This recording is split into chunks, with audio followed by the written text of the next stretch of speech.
सबसे पहले मैं आपको बता दूं कि मैं जो आपको ये ग्राफीय विधि बताने जा रहा हूँ, जो विधि बताने जा रहा हूँ, ना ही आपको कोई किताब मिलेगा, ना ही कोई गाइड मिलेगा और ना ही पूरे यूट्यूब पर मिलेगा। ये मेरा वादा है, क्योंकि जो विधि मैं आपको बताने जा रहा हूँ वो सबसे सिंपल विधि है और ये विधि हर एक को समझ में आ जाएगा, चाहे वो कितना भी कमज़ोर क्यों ना हो। ठीक है। और यदि कक्षा 10 में पढ़ रहे हैं आप लोग तो इस वीडियो को अंत तक जरूर देखना, क्योंकि एग्जाम में एक प्रश्न जरूर ही हर साल आता है। ऐसा कोई साल नहीं होगा जो नहीं पूछा होगा ग्राफीय विधि से, और वो भी काफ़ी बड़े नंबर में होता है, या भी 6 नंबर में होता है या फिर 5 नंबर में आता है। ठीक है। तो आप लोग वीडियो को देखिए, नहीं समझ में आएगा तो फिर हमें कमेंट में आप लोग जो कहना है कह देना। ठीक है। देखिए, सबसे पहले आपको इस प्रकार से बोल देगा कि ग्राफीय विधि से हल करें, और 2 समीकरण दे ही रखेगा आप लोगों को लिए। ठीक है। एक देगा ऐसे और एक ऐसे रहेगा, 2 समीकरण दिया रहेगा। ठीक है। तो सबसे पहले आपको क्या करना है कि समीकरण 1 को लिख लेना है। ठीक है। मान के रखिए समीकरण 1 है, ये 2 है। ठीक है। तो हम क्या करेंगे, पहले इसको हम लिख लेते हैं 4x माइनस का 5y बराबर 20। ठीक है। ये मैंने लिख लिया। ठीक है। इसको लिखने के बाद आपको क्या करना होगा कि एक डब्बा बनाना। ठीक है। डब्बा बना लेना है। ठीक है। डब्बा बना ऐसे हम बता रहा हूँ आपको, इस प्रकार से।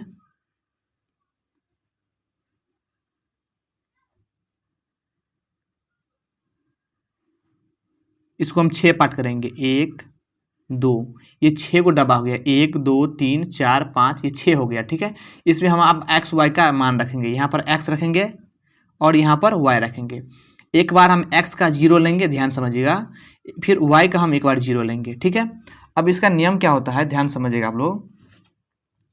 इसका नियम होता है कि अगर आप एक्स का मान निकालने जा रहे हैं तो फिर एक्स वाले को 20, जो 20 है आपका लास्ट वाली संख्या, इससे भाग लगाया जाता है। तो हम क्या करेंगे, एक्स वाली क्या है, यहाँ पर 4x है, तो 4x को हम इस 20 से हम भाग लगाएंगे, यानी समीकरण जैसे तोड़ेंगे तो x को हम इधर रखेंगे, तो यहाँ पर 20 है, यहाँ पर 4x है, इसका मतलब 4 गुना x है।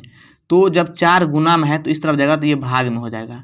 इसको आप काट लें, 4 पंचे 20, तो x बराबर क्या हो जाएगा, ये 5, और ये 5 क्या आया है, प्लस का 5 आया है। यानी अगर मान कर कोई भी संख्या के आगे में कोई चीज़ नहीं रहता है तो फिर वो प्लस में रहता है। ठीक है। तो हम यहाँ पर क्या लिखेंगे, ये 5x का मान निकला है तो इस x वाले में 5 लिखेंगे। ठीक है। इसी प्रकार से आप क्या करेंगे, y का भी मान निकालेंगे। ठीक है। तो हम यहाँ पर निकाल लेते हैं। तो फिर यहाँ पर y जो है, यहाँ पर माइनस का 5y है, तो यहाँ पर लिखना पड़ेगा आपको माइनस का 5y। ठीक है। और बराबर का 20। ध्यान समझिएगा, काफ़ी आसान है। तो अब हम क्या करेंगे, इस y को इधर रखेंगे और 20 को हम यहाँ लिखेंगे, और ये 5 गुना में है, यानी -5 गुना में है, तो इस तरफ आएगा तो ये बाटा में हो जाएगा, यानी भाग में, जैसे इसमें किए हैं। तो -5, 5 एकान 5, 5 चौक 20, तो ये 4 बार में कट जाएगा और ये माइनस इसमें लग जाएगा। तो y का मान कितना आया, ये आया y का मान -4। तो ये आप -4 यहाँ पर लिखेंगे। ठीक है। ये लिखने के बाद आप देखिए समीकरण 1 का काम हो गया। ठीक है ना। चलिए अब हम क्या करेंगे, जैसे समीकरण 1 को तोड़े हैं और इसको हम 2 को तोड़ेंगे। इसको आप लिख भी सकते हैं इस प्रकार से, समीकरण 1। ठीक है। और इसको हम इस तरफ लिख लेते हैं, समीकरण 2 का 3x प्लस का 5y बराबर का 15। ठीक है। इसको हम इस तरह कर लेते हैं, जैसे इसको किए हैं वैसे इसको भी करेंगे। इस प्रकार से डब्बा बना लेते हैं हम। ठीक है।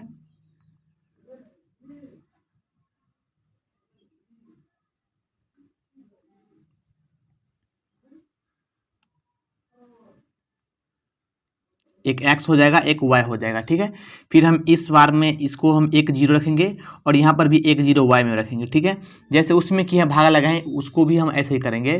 तो 3x को आप 15 से भागा लगाइए, तो 3x बराबर 15 है।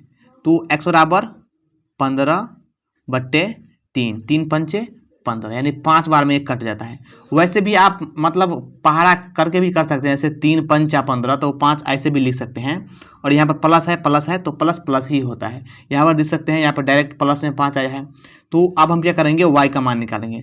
तो आप यहाँ भी डायरेक्ट भी कर सकते हैं, 5 तिया 15, और यहाँ पर भी प्लस है और यहाँ पर प्लस है। कैसे, देखिए, जैसे 5y बराबर 15 हो जाएगा। ठीक है। तो y बराबर क्या हो जाएगा, 15 बटे ये 5 हो जाएगा। ठीक है। 5 तिहाई 15, तो ये कितना आया 3 आएगा, ये भी प्लस में, तो डायरेक्ट आप यहाँ पर 3 लिखेंगे। तो आप समझ सकते हैं कि इसका काम हो गया। ठीक है, इसको समीकरण 2 रख लीजिए आप। ठीक है, अब हम क्या करेंगे, ये इसका काम हो गया। अब इसका हम ग्राफ बनाएंगे इस पेज में, जैसे मैं आपको छोटा करके दिखा रहा हूँ, देख सकते हैं आप यहाँ पर, इसमें हम काम करेंगे। ठीक है, तो इसमें करने के लिए आप क्या करना होगा कि आपको एक पटरी ले लेना है। ठीक है, और एक चीज़ ध्यान रखिएगा आप लोग, एग्जाम में जो ये प्रश्न बनाएंगे ना, ये आपको पेन से नहीं बनाना है, पेंसिल से बनाना है। ताकि क्यों बनाएंगे, क्योंकि अगर आप क्वेश्चन गलत भी हो जाता है तो आप रबर से मिटाकर फिर से बना सकते हैं। ठीक है, तो देखिए हम इसमें बनाते हैं। आपको देखिए इसमें हम क्या करेंगे, सबसे पहले एक यहाँ पर लकीर खींचेंगे। ठीक है, ध्यान समझिएगा, मैं सबसे आसान बताना जा रहा हूँ, इसको आप इस प्रकार से खींच लीजिएगा। जो लकीर दिया है उसी लकीर पर खींच रहे हैं हम, उसी पर खींचना होगा आप लोगों को। ये मैंने खींच दिया। ठीक है, ये खींचने के बाद यहाँ इस तरफ भी खींचना होगा आपको एक लकीर। ठीक है, इस प्रकार से ये मैंने खींच दिया। ठीक है, अब देखिए होता क्या है कि यहाँ पर एक जीरो आपको रखना होगा, ध्यान समझिएगा। ये जीरो रखने का मतलब ये होता है कि ये जीरो चारों अक्ष का है, यानी इस भाग वाले का भी जीरो मान हो जाएगा, इस वाले का भी और इस वाले का भी हो जाएगा। तो ये नहीं, अगर हम यहाँ पर जीरो लिखें तो आप लोग भी यहाँ लिखेंगे, आपका मन हो तो यहाँ पर भी लिख सकते हैं, यहाँ पर और यहाँ पर कहीं भी लिख सकते हैं, कोई दिक्कत वाली बात नहीं है। अब देखिए एक चीज़ ध्यान रखिए आप लोग, ये जो होता है आपका, ये होता है y, ध्यान समझिएगा, ये होता है y और ये भी होता है y, ध्यान समझिए। एक होता है इधर का x आपका, ठीक है, और ये भी होता है x। ठीक है, और इसमें एक चीज़ आप लोग को ध्यान रखना होगा, कौन कौन प्लस में रहता है, कौन कौन माइनस में रहता है। ठीक है, तो मैं आपको बता दूं, ये x प्लस का होता है, ध्यान समझिएगा। ये प्लस आपको एग्जाम में नहीं लिखना है, मैं आपको समझाने के लिए लिख रहा हूँ। ठीक है, ये y का प्लस का होता है, ध्यान समझिए, और ये y माइनस का होता है, और ये अगर x प्लस का है तो ये x माइनस का हो जाएगा, यानी एक x प्लस का, एक x माइनस का, फिर एक y प्लस का और एक y माइनस का, इस तरफ से होता है। ठीक है, तो आप क्या करेंगे, इसको इस तरह पहले सजा लीजिए, 1 2 3 4 5 6, इस प्रकार से। अगर आप क्या करेंगे, इसको माइनस में लिखेंगे तो माइनस में लिखने के लिए क्या होता है, देखिए इसी को लिखेंगे तो x वाले को -1 -2 -3, इस प्रकार से लिख सकते हैं। ठीक है, अब हम क्या करेंगे, इस y वाले को लिख लेते हैं, 1 2 3 4 5। अगर इस वाले को माइनस में लिखना चाहते हैं तो यहाँ पर नीचे में लिखिए, -1 -2 -3 -4 -5। ठीक है, ये आप लिख देंगे। ठीक है ना, ये लिखने के बाद अब हम क्या करेंगे कि पहले वाले समीकरण जो था आपका, ये था x में 5। देखिए ये x में जो है, x वाला 5, ये प्लस में है कि माइनस में, तो मैंने आपके बताया है कि अगर कोई चिन्ह, संख्या के आगे में कोई चिन्ह नहीं रहता है तो वह प्लस में रहता है। तो ये x5 जो है प्लस में है, तो ये x वाली प्लस कहाँ है, प्लस ये है, तो प्लस में 5 कहाँ है, ये है प्लस में 5 x में, ध्यान समझिएगा, यहाँ है। और फिर y है कितना, -4। ठीक है, तो y कहाँ है, ये y माइनस वाली है, ध्यान समझिएगा, ये माइनस वाले 4 है, और क्या है 4 है, और ये 4 यहाँ है, तो 5 और 4 को मिलाना है, तो 5 प्लस में यहाँ पर है और y -4 यहाँ पर है, तो इसको मिला दीजिए आप, यानी 5 और 4 को मिलाएंगे तो यहाँ पर देखिए, यहाँ पर 5 है तो 5 ले लीजिए। ठीक है, और यहाँ पर -4 है तो इसको मिला लीजिए, ध्यान समझिएगा, काफ़ी आसान है, इस प्रकार से इसको मिला दीजिए। ठीक है, ये मिलाने के बाद आप लोग क्या करेंगे, इसका काम हो गया है, इस समीकरण का, समीकरण 1 का, तो ये समीकरण 1 आप लोग लिख देंगे इस प्रकार से, यहाँ पर 4x -5y बराबर 20। देखिए ये यहाँ पर नहीं, यहाँ पर भी लिख सकते हैं, यहाँ पर भी लिख सकते हैं, मतलब कहीं भी लिख सकते हैं, यानी यही रेखा पर कहीं लिख सकते हैं तो वो सही होता है, गलत नहीं होता है। ठीक है, अब हम क्या करेंगे कि समीकरण 1 का काम हो गया, अब हम 2 का काम करेंगे। तो 2 मेरा क्या है, 2 है मेरा x में प्लस में 5 है, जो यहाँ पर है, ये भी 5 इसी पर है। ठीक है, एक्स में प्लस है, यहाँ पर कोई चिन्ह है तो प्लस है, और वाई 3 में प्लस में है, तो वाई प्लस वाला कहाँ है, यहाँ पर है, यहाँ जो 3 है यहाँ पर ये, ठीक है।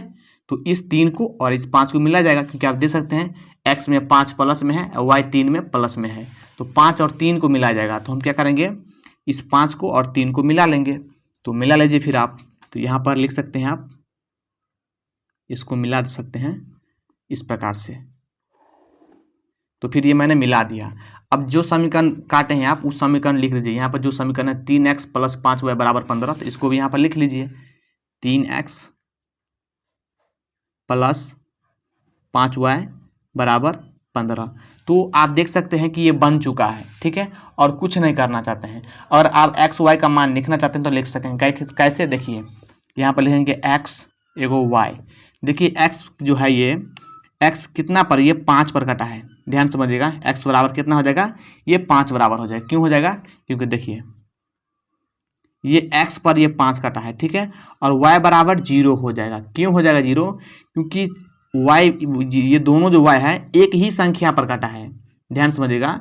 ये इस y का मान 4 और इस y का मान, दोनों y का मान जो है एक ही संख्या पर कटा है। जब एक ही संख्या पर मान करता है तो वो y का मान 0 हो जाएगा, ठीक है। तो यही इसका आंसर हो गया, ठीक है। ऐसे ही आप लोग बनाना एग्जाम में भी है।